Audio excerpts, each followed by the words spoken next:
Welcome to the East Bank Sports Show, proudly brought to you by the Fanatical Elves, a member of the Fans First Sports Network. Broadcasting live from the vibrant East Bank of the Flats in Cleveland, Ohio. Join us as we delve into the heart of Cleveland sports. It's your hosts, Noah and Matt. Welcome to the East Bank Sports Show. We are a little melancholy compared to how we were just this time last week. Today, we've brought in a guest. Me and Jarrell, another member here at the Fanatical Elves, were arguing in the Fanatical Elves group chat, so I invited him in on the show to get some good content out of our conversation. And Matt's here as always. Matt, how you doing, buddy? Matt is still muted, it looks like. I don't know what happened there. So we are going to move forward while he figures out his mic. That being said, we had a hell of a game yesterday, and not in a good way. We had the Browns play the Cowboys at home and get absolutely ass-whooped. Jarrell, what was your first reaction from that game? Honestly, I think we should have known better when they went in the game with backup tackles. That when Mahomes went into a Super Bowl with backup tackles, he got his ass whipped. You just can't go into a game with backup tackles. So that's when I kind of came back to earth. Like, I was blinded by the hype. You got to have all your components. So that was my first initial reaction after the punt return, when I realized they're probably not going to come back. Yeah, I was thoroughly disappointed. I'm not going to lie. I thought we would keep it a little bit closer than we did. I thought we would have a better offensive showing. Flat out, without a doubt, from front to back, piss poor play on the offense. Piss poor play, whether it be from the quarterbacks, receivers, offensive line, play calling. I'll give Jerome Forward some credit. We didn't really let him get too much going, and even when he did, the first couple carries were rough, but after that it got going. Mm-hmm. And yeah, man, I am just upset with everything going on, and then it gets worse. Jarrell, I want you to talk a little bit about what we were talking about in the group chat, and then I'm going to go on to my thing while I try to help Matt fix his mic on the side here. Okay. Well, so it was a couple of points. You want me to talk on the Will Levis analogy? Do you want me to talk on the defense? What specifically you want me to I'm on your side with the defense. Let's just get right into it. Rip the Band-Aid off and start talking to Sean, man, because the thing that came out today has pushed me over the edge as a Browns fan. But I want to hear your thoughts on the new allegation out. I want to hear your thoughts on his performance yesterday, everybody being up in arms with him. Okay. So I'm going to have to probably have you bring me up to speed on the allegation piece. So I'm going to start with the play. Okay. So what I saw, and I just went back today and I've watched the first quarter. What I counted at the first quarter, I think they had 3 or 4 drives. I counted 2 runs to 9 passes in the first quarter, and it was 7-3. So to me, that's not really even good situational football, because you're kind of being one-dimensional. You know what I'm saying? So there was a lot of times that Parsons, I don't know what their plan was for him, because he was just wrecking the game. All over the place. There was no plan, it seemed like. Yeah. There was none. And then it's like they're running, because Tom Brady said it on the broadcast. You're trying to get Deshaun Watson in rhythm and get him comfortable. So you're only throwing these 5 to 7 yard passes. Dallas probably knew that. And it seemed like they were sitting on the route. So there was nothing that they were going deep. You got to take a shot at some point. So that's where I'm going to give Deshaun Watson a little bit of leeway, in the sense that what is the play calling? What's the scheme? What are we trying to do? At some point, you got to take a shot to keep him honest. Now, there were a few passes where it's like, okay, where the hell was that going?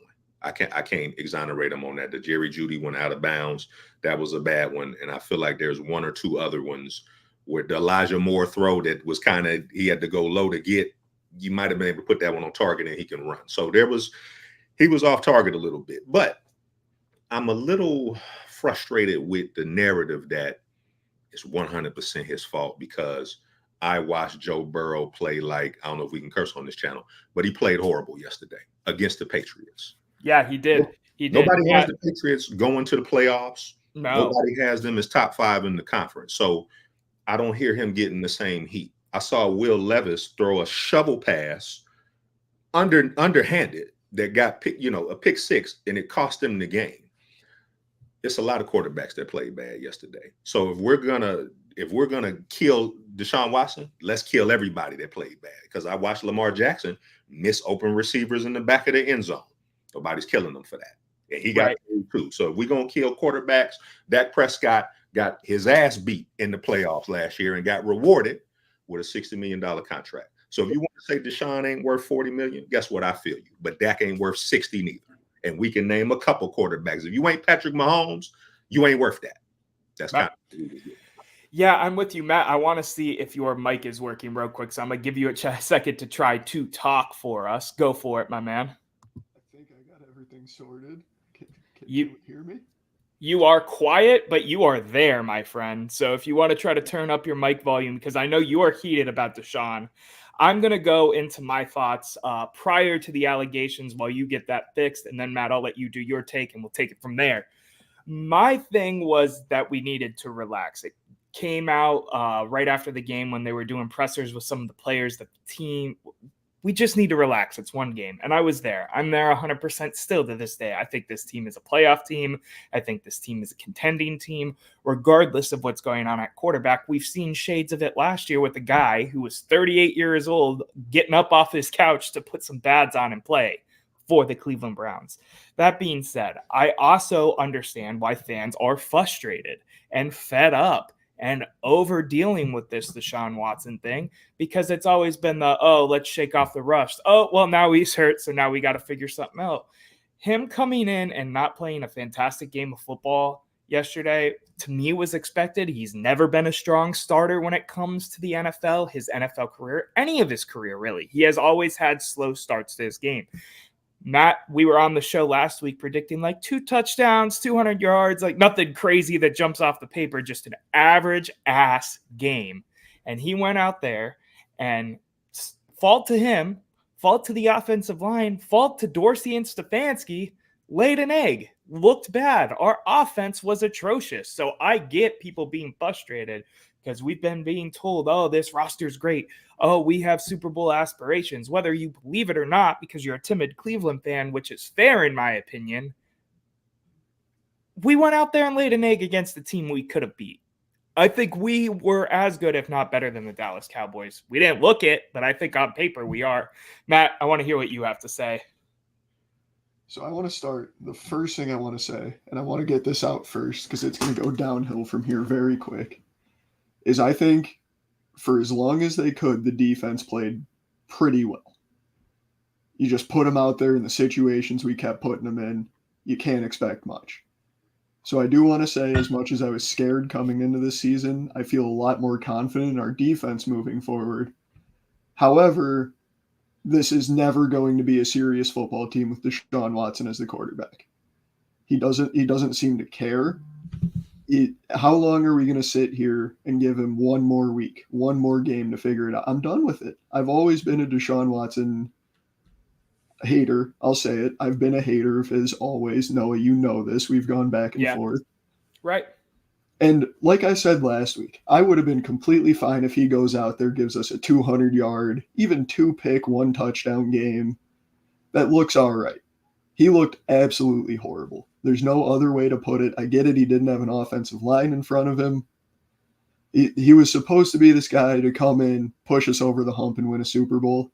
And he might honestly be the worst quarterback on our roster currently. And then you get into, 2 hours ago, the new allegations that come out that we're about to get into. We'll pause that for now. I wanna get our thoughts out prior to this going out, because my opinion has completely flipped on this whole situation now that this has come out. Jarrell, what are your reactions to that too? I know I don't want to call you a Deshaun Watson defender, because I feel like we get these labels on things. Right. And I'm kind of in the middle here where I don't like anything that had to do off the field with him. I was also willing to wait and see what we got, because he was going to play for an NFL franchise anyway. Right. I don't think he's the worst quarterback on our roster. Like Matt said, I think he's played piss poor. Mm-hmm. And I don't know, man. I just want to hear what you have to say because we were getting heated about this. Yeah. You know, I've typically been on your side when we Yeah. talk on the Fanatical Elf show on Thursday about, you know, being patient and all that, but I've kind of become fed up. So my stance on it is that he hasn't played well in his tenure in Cleveland. So let me go ahead and say that right now. He's been inconsistent. He hasn't looked like a franchise quarterback. So let me go ahead and say that.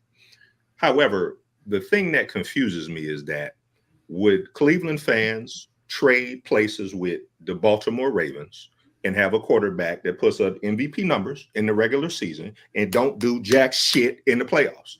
Hadn't done jack shit. Ravens haven't done jack shit with Lamar Jackson in the playoffs. I live in Tennessee. I've watched the number 1 seed Ravens get their ass beat by the Titans with Lamar Jackson as the quarterback. So my question is, let's just use last year as an example. If the Browns went to the AFC title game and played the Chiefs and the team lost because of the penalties and lack of discipline, would they be calling for Deshaun Watson's head in Cleveland? You could. I think the criticism would be warranted because the goal is to win Super Bowls. The Bengals are still holding on to Super Bowl appearances. Nobody gives a shit. That's my take. So if you ain't winning the Super Bowl, I don't really care how it looks. So it was week 1. It was 1 week. Again, he's on the roster. They're not going to cut him. We see the defense. Y'all already mentioned it. The defense looked good. Let's see if they can figure out the offense because they still haven't figured out how to scheme people open. And that's what I'm confused on. Nobody is coming wide open. So that's my take on the Deshaun Watson thing. If we're going to kill him, let's kill everybody because Jalen Hurts jacked a Super Bowl off. Would y'all be okay with that, Cleveland Browns fans? Would y'all be okay if Deshaun Watson fumbled? Yeah, Jarrell, I get what you're saying, but I think the difference there is the fact that, you know, these franchises have gone through and seen something. Mm-hmm. Matt is my age. I'm 23, about to be 24 in a week. Mm-hmm. I have not seen the Browns go past the first round in my entire life. That's fair. But is that the goal? Is that what you want to see? Because the Ravens been seeing that and it hasn't won nothing. So we'll give them 2012. We know they won one in 2012, but that was over 10 fucking years ago. But I think that's the point, man. I think that's the point is the reason people are so fed up in Cleveland, Matt included, myself, we're going to get to allegations in a second, is because we haven't seen it since this franchise has come back. These fan bases you're talking about, Philly has won a Super Bowl, you know, in the last 20 years. Baltimore has won a Super Bowl in the last 20 years. You know, we talk about multiple franchises here that, have come up short in the playoffs because of people like Patrick Mahomes and Andy Reid and what have you. But like, I think it's just that we're fed up as a fan base of being fed, you know, this is the roster. We have a roster, or we're getting close, or we're a quarterback away. To go out there and lay an egg against the Dallas Cowboys when their offense also played horrible. We're just not talking about it because somehow we played worse. I agree with that. But let's talk about the last 20 years, because I think that's where the Cleveland, the dynamic of how bad the team has been, the spotlight's been on the quarterback. It's really been because the defenses have been so terrible for 20 years. You finally got a defense that can hold explosive offenses, can hold them down, right? If it wasn't for the punt return, they would have gave up 26. That's good against Dallas. Dallas can put a 50 piece on you. So the problem for the last 20 years hasn't been you can't find a quarterback. That's one of them. But in the AFC North, you got to be able to stop the run. And for we'll say up until 18, they couldn't do that. If you go look the stats up, they never had higher than a top 10 run defense since 99, I think 1 year. 1 year besides. No, you're totally right when it comes to that. And we can, I mean, and Matt, I want to hear what you have to say too, because I feel like you've been hot to talk about this all day. And I was going to be in the position Jarrell's in, and now I'm in the middle because of the allegations. Matt, why don't we do this? Matt, I want you to talk about the allegations because you were going to go into it with your take. So I want you to bring it up. You don't have to give graphic details so we get sued by YouTube. Sued is a strong word. But what came out today? Break it down for us.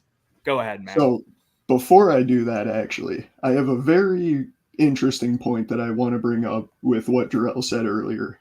He brought up Lamar Jackson not performing in the playoffs Jalen Hurts losing a Super Bowl, and Joe Burrow also losing a Super Bowl. The thing I think that makes Browns fans way more frustrated with it is those are homegrown quarterbacks. All of those That's quarterbacks true. were drafted to those teams.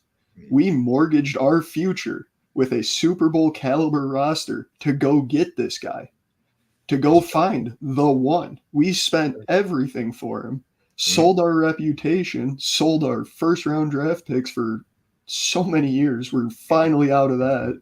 Mhm. And then he's worse than the guy we had. And I know like this narrative isn't worth the time going down, but it kills me to see what Baker just did in Tampa Bay this week. I know it's not worth it because he's not on the team anymore and he's not going to magically come back, but we gave up that for what we're getting now, pay him way more.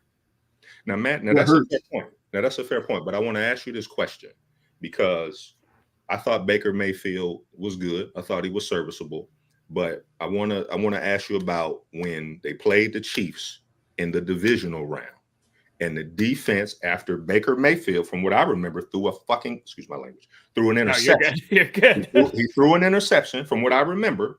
Let me know if that was a fumble, but I believe he threw an interception in his own territory. The defense came and held them boys to 3 points. Next thing you know, they knocked Pat Mahomes out the game. You still got a quarter and a half, almost 2 quarters to beat Chad Henne. I can't put that loss on the defense. So to that, you say when it comes to Baker Mayfield, to that you say what? When he was in a prime position, going against a backup in the playoffs, to that you say what? So, I mean, the two things I have to say with that is I could take the easy answer here and say that was an obvious helmet-to-helmet targeting, changes the whole trajectory of the game. I like to think we win it. I agree. I don't want to go to that, though. The one thing that sticks with me, and I'm not trying to, point fingers. You can always win a game through all 3 stages of play. Mm-hmm. We had the Chiefs to, I believe it was a 4th and 3. That's correct. To seal the game. Yep. And we let Chad Henne rush for 3, 4, 5 yards to pick up the first down. Yep. Now, obviously, you can't sit here and blame it on one play, but I mean, and there's no saying again, like you were just saying, we get that stop. You still need Baker to turn around, pick up 15, 20, 30 yards, get us into field goal range at least. Like, there's no guarantee that happens. The other thing here too, I can't reasonably sit here and think that this team is in a better spot post-trade. The trade happened and we have to live with it. Mm-hmm. There's no way we're a better football team now because of it, though, and that hurts. The other thing with that, though, too, is that I think this gets swept under the rug more often than not, is like Baker had an attitude problem. It was very abundantly clear that he had an attitude problem when he came out and gave that whole speech of thank you for having me, Cleveland, like he was a franchise quarterback playing like Tom Brady when he just had one of the worst seasons of his career. It took Baker Mayfield getting traded to Carolina, cut, barely making it with the Rams, and then finally landing in Tampa Bay and winning a position to get him where he's at. Without all of that, who knows what quarterback Baker Mayfield is right now? That entire locker room was drama. Tim's saying it best right now in the comments. The whole locker room was drama. OBJ was guilty too. So we can go in hindsight and put apples to oranges and this, that, and the other. It doesn't matter in my opinion, because we did it. There were 10, 12 other teams that were fielding offers, sending offers for Deshaun, which got whittled down to 5 and 3. And then we ended up winning that sweepstakes, unfortunately. That were also in on this with good front offices, with good owners. So it's not shame on Cleveland in my mind for making this move for Deshaun Watson and moving away from Baker Mayfield. It's what are we going to do to pick this up now? We still have gotten first round talent out of each of these drafts. Martin Emerson, Grant Delpit, JOK, DeJuan Jones, even though he played horrible this game. He had a great season last year as a rookie. There's players in this draft. Jerome Ford, anyone? Thrash, who won I could go for days. I want to talk about the allegations, and then we're going to cut to commercial, and then we'll talk Jacksonville. So a new allegation came out today, which is more serious than the previous 22,000, whatever he had before this, of a girl outside of his bubble of if any more allegations come out, it's already settled and we're done with this. It was months later, a girl he was going on a date with, he sexually assaulted her. And we will leave it at that. You can go read everything that's there. But it is, again, outside of his bubble of where the NFL can go back and fine him and suspend him and exempt him again. And when that came out, that first of all, when you sent it to me, I thought you were sending me a meme, or like a troll post or something like that. Until I read everything, I'm over it. I'm good. I don't want to deal with this anymore. I don't. But I want to hear what you guys have to say. And Jarrell, the article is not good. It is a deeper charge than what the other ones were. Mm-hmm. Again, it's outside of his bubble of the league being able to say, well, it was in the bubble of all these other cases and we already settled this, so we're done with it. This is completely fresh and new. It was still during his time when he was with the Texans. It was in Texas. It was October of 2020. Mm-hmm. I open the floor. Matt, you want to go first? Listen, if you still try to defend the guy, you get out. I mean, listen. You have what does this make it? 24? I believe this is either 23 or 24 different women. No, you can't defend the guy. I mean, honestly, like, you can't defend the guy. He's a horrible human being, and that is number one. And number two, with a large gap, is he is a horrible football player. That's really all there is to the man. Jarrell? Go ahead. Well, I know a lot of lawyers. I used to be a court reporter, and I used to go to court a lot and cover things. And so we saw this recently with the Mike Hall thing, and we saw this a lot with the punt god as well. Allegations are just allegations, So it's like Matt Ariza's career almost got railroaded because somebody said something, the media runs with it. And again, I'm not saying, I just had a daughter, so I'm not trying to say sexual assault that I don't agree with that. I don't agree with none of that mess, right? So if you did it though, and you have your day in court and they find that you did it, hey, have your way with them, right? We don't respect that. But an allegation in the court of law is just an allegation. You still got to prove it. That unfortunately, that's just the way the law works. You're innocent until proven guilty. So if it's an allegation, I want to see what comes of it. Now, I will say this though: if it ends up being false, are the papers going to retract what they're saying? Are they gonna say, well, he was accused of this, but it turns out to be false? Because that's the problem with these kind of allegations. Once your name gets thrown into it, you can never get your good name back. It's happened to a lot of people. You can never get your good name back. I think the punt god. The Chiefs waited till the heat died down before they signed him. Imagine if the Browns signed him and it ended up being false. They would still get the blowback from the Deshaun Watson thing, which he wasn't convicted of anything. Make of that what you will. But again, in the court of law, you got to be proved. They got to prove that you're guilty. It's not on you to prove your innocence. And they've said that numerous times. So that's my only take. I'm just neutral. I don't believe her. I don't believe him. Bring your facts into the courtroom and let's figure out what's what. But that's my take. My thing that makes me so nervous, and I was very much on your side of this too. I wasn't going to go out and get a Watson jersey or, parade his name. But at the same time, he's the quarterback of my team. So I want to see him do good because I want to see my team do good.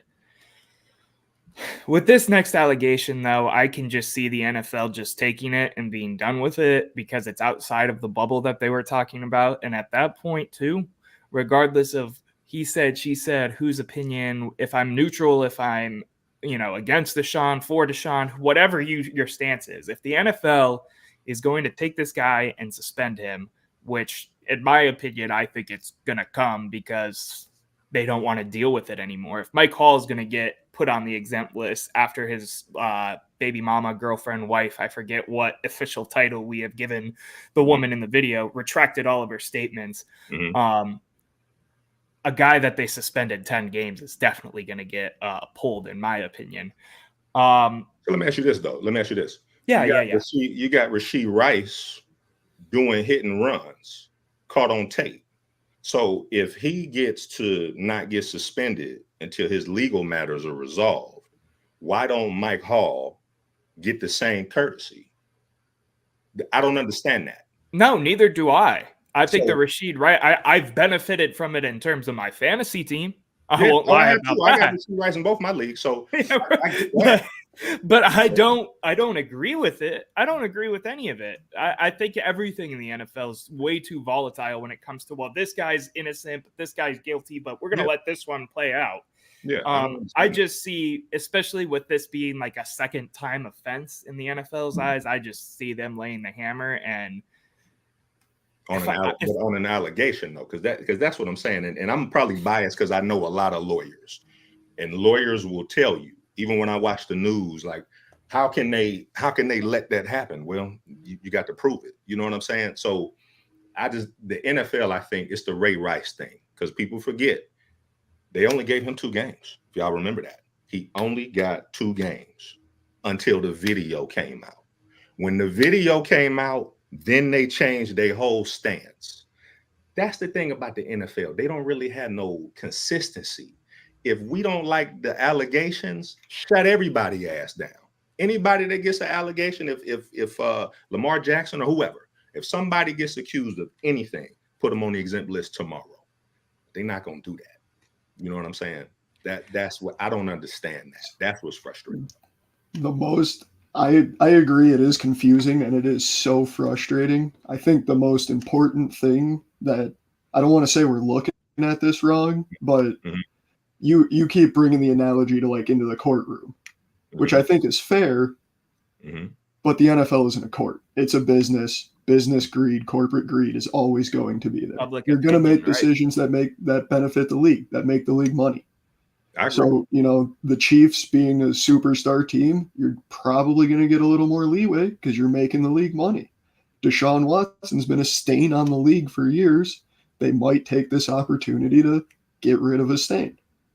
I get 100% on top of the what fact you're that saying, he's done nothing to make the game look better. He hasn't played like Deshaun Watson in 4 years now, period.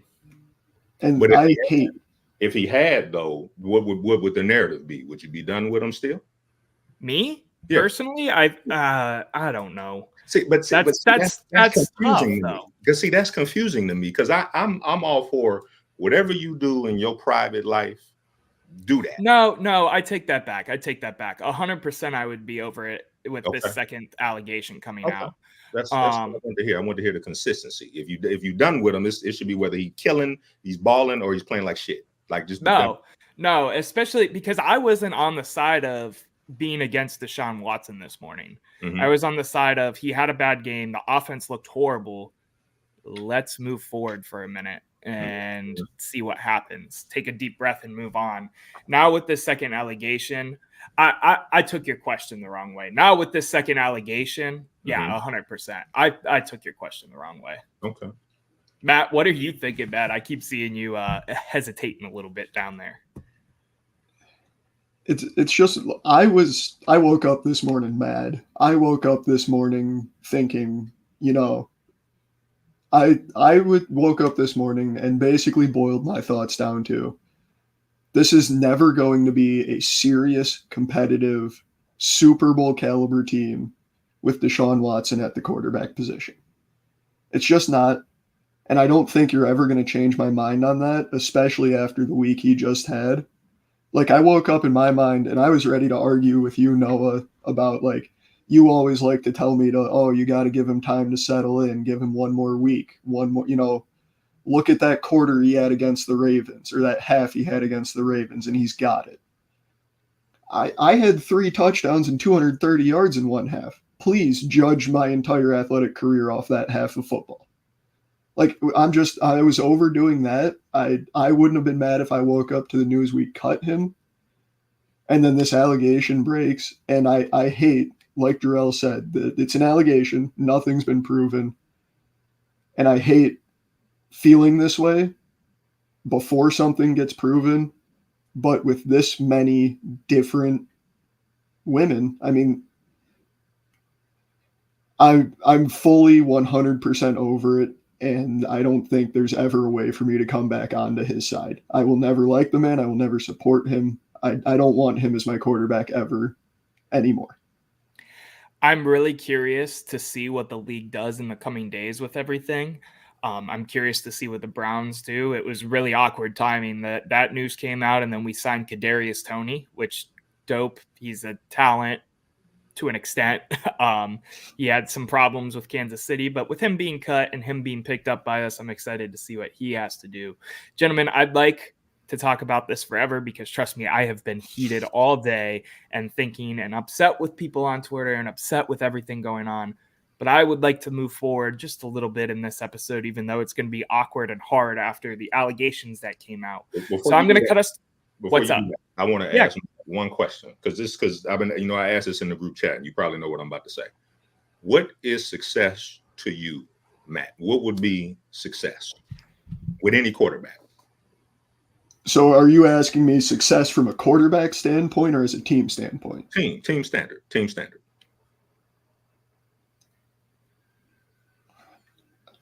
I mean, I want to take that question two ways. Obviously, the answer is success. You need to win a Super Bowl. That's the goal in the league is to win the Super Bowl. Anything less, like you said earlier in the episode, does it really matter?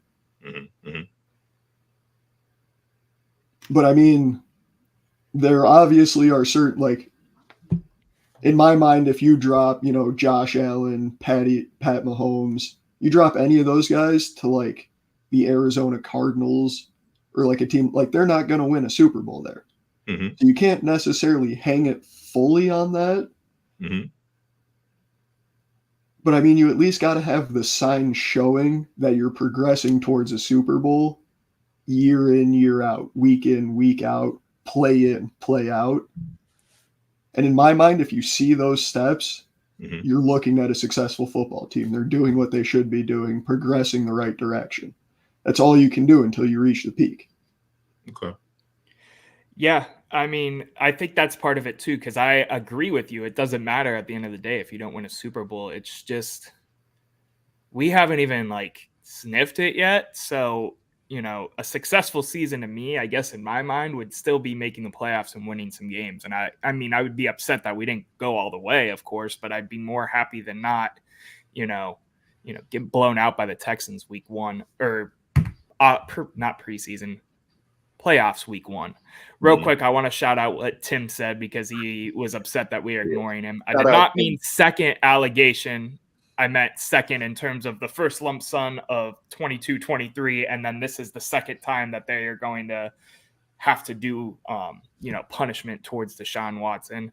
And you don't pay hush money if you're not guilty. I don't completely agree with that because a lot of these rich people do pay the money as opposed to going through all the legal drama.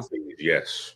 Yep. So there's two sides to that coin, but I get the sentiment. And if you were really that stern and keeping your public image up and didn't feel guilty, I would do the same thing. I wouldn't do the same thing. You get what I'm saying. I digress. We're going to commercial break. We'll be back after these commercial messages to talk a little bit more about the Browns and what they got going on this week against the Jacksonville Jaguars. We'll be right back with the East Bank Sports Show.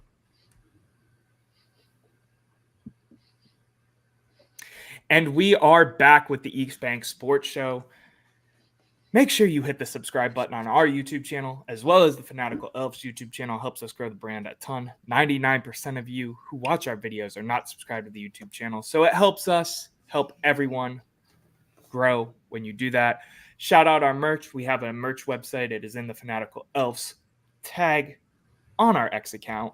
And Jarrell, shout out Dog Food Store. Plug your stuff real quick. That beautiful hat you got going on. Yes, sir. Exclusive CLE script. Dog Food, DAWG store. Dog Food Store is where you can find all your apparel. Gentlemen, it was a nice, lively discussion about all the drama that has been going on the last 24 hours in downtown Cleveland and the surrounding areas in Browns fandom. But we still have a game on Sunday. And maybe we don't know who this starting quarterback's going to be, but as of right now, we are looking forward to Browns versus Jacksonville. What are your predictions? Matt, I'm going to let you start us off because this is typically our bread and butter segment, and we're already 35 minutes into the show. So I'm actually going to call a Jameis Winston 200-yard, 2-touchdown game in a 28-21 Browns win. Interesting. I don't know for sure if we are going to see the end of Deshaun Watson this week or not, with everything going on. I know the Twitter sentiment is to get him out of here at this point, and we're over it and we're done. I don't know if they're going to do that. We'll see in the coming days. So I'm going, man, I don't know. I'm still confident this Browns team can beat Jacksonville. They didn't look great against Miami yesterday. They started out great, 17-7 or something like that, and then ended up not scoring for the rest of the game and losing to the Miami Dolphins, who were having drama with Tyreek Hill off the field and everything, even though it wasn't really on him. If you saw any of that body cam footage, it was kind of escalated for no reason, but I digress. That's not a time for a political stance. I still see the Browns winning this. I think our defense can carry us to many, many places. We saw it last year, and we blew them out with, subpar quarterback play last year at home. So why can't we do it again? I'll go Browns 24, Jags 14. Jarrell? For this week, I gotta say, if the starting tackles aren't back, I don't know if it's gonna look all that good for them unless the defense plays Herculean. So I think if the tackles are back, I got them winning. If you're playing with backup tackles, I don't think we win. I just don't, because from what I saw, they're not being creative enough with the scheme. Like even Njoku got hurt, so who knows if he plays. So that's another thing to consider. When I watched the Rams game last night, it seemed like both of those teams was able to scheme people open where they're wide open. I got to see that from the Browns. You know what I'm saying? From the play calling perspective. The run game, they got to get that together. So with the tackles, I got them winning, we'll say 20-10. Without the tackles, they probably lose 17-7. I just don't know if the offense can score enough points. Yeah, man. I don't know. This game has become more tough for me. I was setting up a normal, regular episode prior to the Deshaun allegations, and I don't know how far we'll see them really go with all of this, if they'll make a decision or have him not play this week or anything like that because of the allegation. I still lean towards the Browns being able to win this game. Jacksonville has never really scared me as a team, but with what I'm assuming is going to be a media mess in the next couple of days for this team, who knows? I do agree with the tackle situation. I think getting at least one of them back this week will be huge. Another thing to note right now, I was going to put together my normal parlay, but I decided to forego this until the at the office edition of the show on Wednesday when the lines are open back up and we have a clearer, decision of what's going to happen with quarterback, if they're even going to do anything. Are we sitting here overreacting about this allegation, what have you?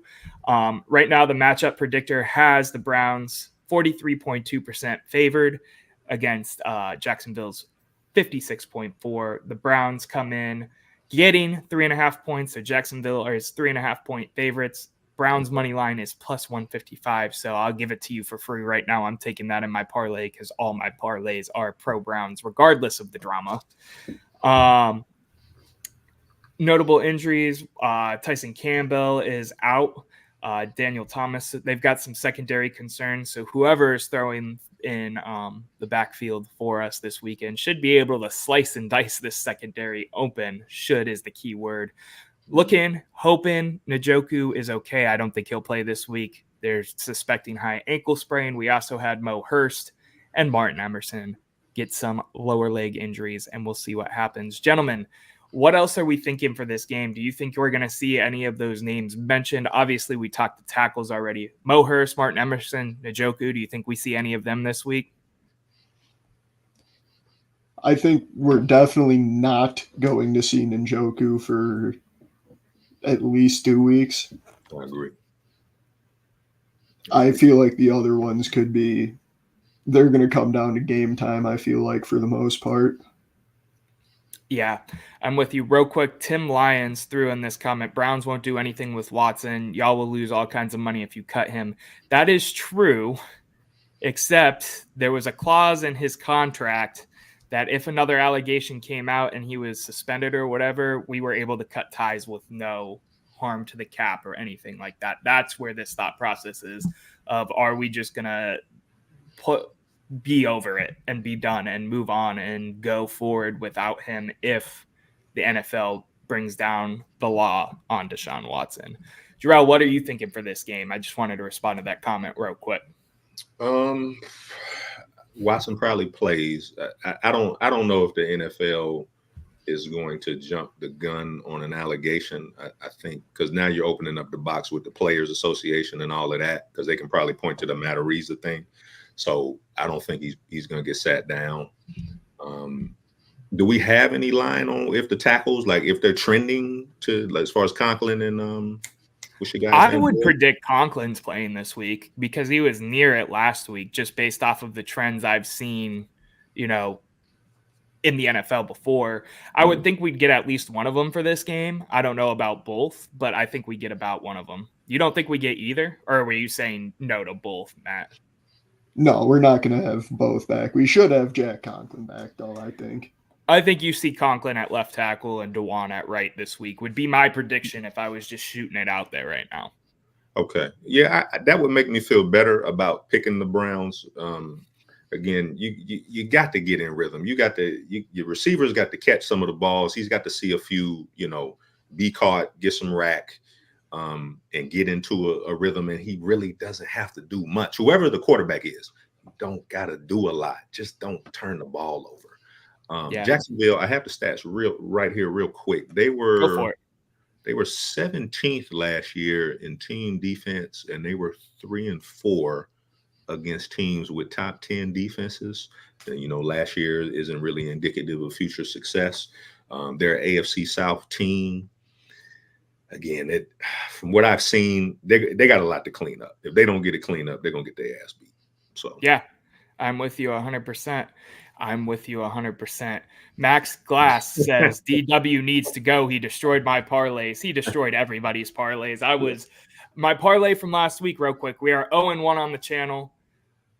The only reason we lost the parlay, though, is because the Browns lost the game. So we move on into this week. Make sure you check out the Wednesday show to see what my parlay is for this week.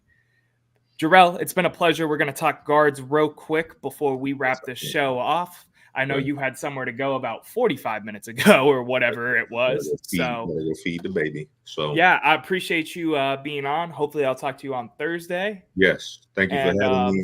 Enjoyed chopping it up with y'all. This was great. Let's do it again real soon. I really enjoyed it. Absolutely. For sure. For sure. Thanks, Jarrell. Appreciate it, man. All right. See y'all. Later. Matt, we have Guardians to talk now, which is a bright spot compared to some of the stuff that we've been talking about. It's been a loaded episode. Guardians lose series to the Dodgers is what I put up as the headline. Not really too upset with it. We took one game and it looked we looked good in that game. I actually was watching it with the Friday night Brazil game on at a random dive bar in Youngstown. Very happy with that game. Obviously lose the next two. We're playing the White Sox as we speak. The White Sox are one of the worst baseball teams in history as of right now, depending on where they continue to trend. Shout out Grady Sizemore. Matt, what are you thinking Guardians wise? So I don't know how much, I'm sure you followed the season quite a bit. The White Sox have kind of had our number this year, even being a horrible team. I know. Yeah. I've been to a couple games that we've played here against them, and they haven't played them the best. My trip to Chicago, I got to see the Guards play them, and it was a loss, and that hurt a lot. Anyway, we definitely need to, I would like to see us get a little streak rolling here into the playoffs. We're down, I forget the number off the top of my head, but we're getting close to about 20 games left. And, I mean, we look competitive against the Dodgers, one of the best teams in baseball. So, I mean, I'm not super nervous. I'm not as nervous as I was, immediately out of the Yeah. All-Star break. I feel like we can compete with some of the top teams. Definitely would like to see a little more. However, like I said last week, it still holds true. Our starting rotation looks as good as it's looked all season, and the bats are still starting to come back alive. We still have a 2.5 game lead on the AL Central. So as long as we do what we're supposed to do with the White Sox, we should keep a decent lead and move on to the next series. I'm really happy with everything I've seen for the most part. We've had some ups, we've had some downs. We've played baseball. That's what the game is, ups and downs. That's what I mean by we've played baseball. I am just ready to get on to the playoffs and see what this team can do when it matters most. Not saying I have the lofty World Series expectations that I was saying earlier, but I'm excited to see what this team can do because when they're hot, baby, they are hot. I want to throw something up here real quick, just as a tease. Shout out John from the Out the Office show saying, would the Browns be better off if they just kept Baker Mayfield, though? Alluding to our episode 2 weeks ago. We can talk about this on Wednesday as a tease for Wednesday because there has been a lot of stuff going on, obviously, with the Cleveland Browns. Matt, what else do you need to talk about? You got anything else guards-wise? I know we were just kind of doing a quick wrap-up. We have gone a long time for our Monday show, but there has been a lot of conflicting and confusing and devastating Browns news, thoughts, rumors, comments, etc. out there as of late. So we needed to cover it. Matt, let's go final thoughts and takes. What is your final thought and take on the day?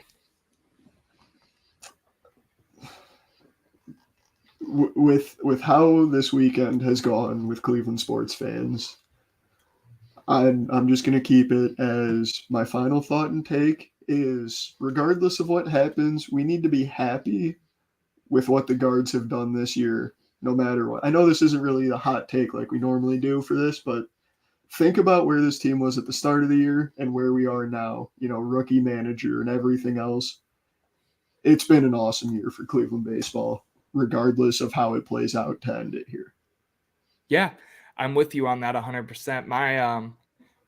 My hot take was my final take, hot take, whatever you want to say, was let's just all take a deep breath was what I was going to come in with and be a little voice of positivity. Not say that we all deserve to be upset after that performance, but I got a little rattled with that news that broke on Deshaun. So I am just looking forward to seeing how this plays out. I don't know if I think they will play him this week. It really just depends what the league does. I would assume like tomorrow morning in terms of responding to these allegations.